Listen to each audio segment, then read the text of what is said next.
हर वर्ष दशहरे से पूर्व काशी की नाटक मंडली विजयनगर आती थी। वे राजा कृष्णदेव राय तथा विजयनगर की प्रजा के लिए रामलीला किया करते थे। परंतु एक बार राजा को सूचना मिली कि नाटक मंडली विजयनगर नहीं आ रही है। इसका कारण था कि नाटक मंडली के कई सदस्य बीमार थे।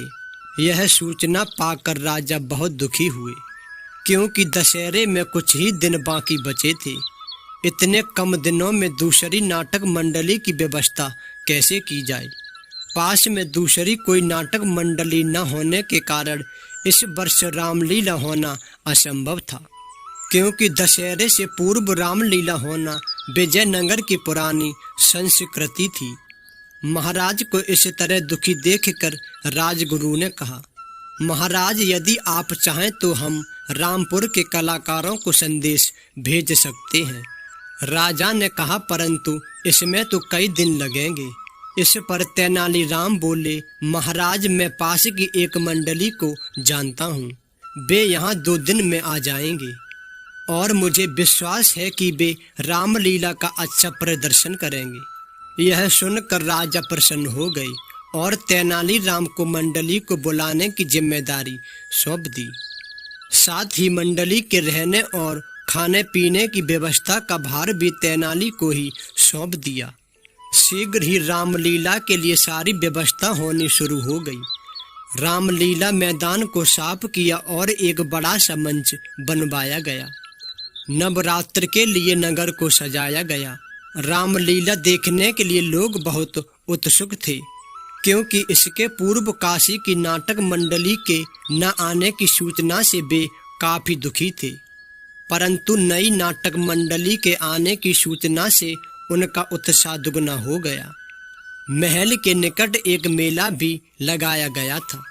कुछ ही दिनों में मंडली रामलीला के लिए तैयार हो गई। राजा, मंत्री व प्रजा प्रतिदिन रामलीला देखने आते थे। दशहरे का अंतिम दिन तो बहुत ही अच्छा था। मंडली में अधिकतर कलाकार बच्चे थे। उनकी कलाकारी देखकर लोगों की आंखों में आंसू तक आ गए थे। दशहरे के पश्चात राजा ने कुछ मंडली के सदस्यों को महल में भोजन के लिए बुलाया। भोजन के पश्चात राजा ने मंडली के सदस्यों को पुरस्कार दिया। फिर वे तेनालीराम से बोले, तुम्हें इतनी अच्छी मंडली कैसे मिली? तेनाली ने उत्तर दिया, यह मंडली बाबापुर से मिली है। राजा ने कहा, मैंने इसके विषय में कभी नहीं सुना। राजा ने आश्चर्य से पूछा। तेनालीराम ने कहा, बाबापुर विजयनगर के पास है।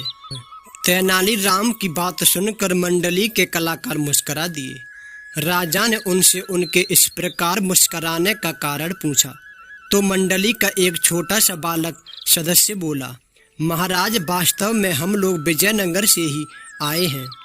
तेनाली बाबा ने हमें 3 दिन में यह नाटक कराना सिखा दिया, इसलिए इसे हम बाबापुर की रामलीला कहते हैं। दोस्तों, यह सुनकर राजा भी खिलखिलाकर हंस पड़े। अब उन्हें भी बाबापुर के रहस्य का पता चल गया था।